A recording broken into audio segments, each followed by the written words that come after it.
బాపట్ల జిల్లా బాపట్ల మండలం కొండుగొట్లవారిపాలెం వద్ద కాలువ కట్ట అకస్మాత్తుగా తెగిపోవడంతో పిన్నిపోయిన వారిపాలెం పొలానికి నీరు ప్రవహించి పంటలు నీట మునిగాయి.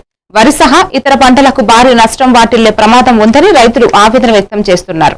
కాలువ మరమ్మతులు చేపట్టాలని, తమ పంటలను రక్షించాలంటూ రైతులు ప్రభుత్వాన్ని నీటిపారుదల శాఖను వేడుకుంటున్నారు.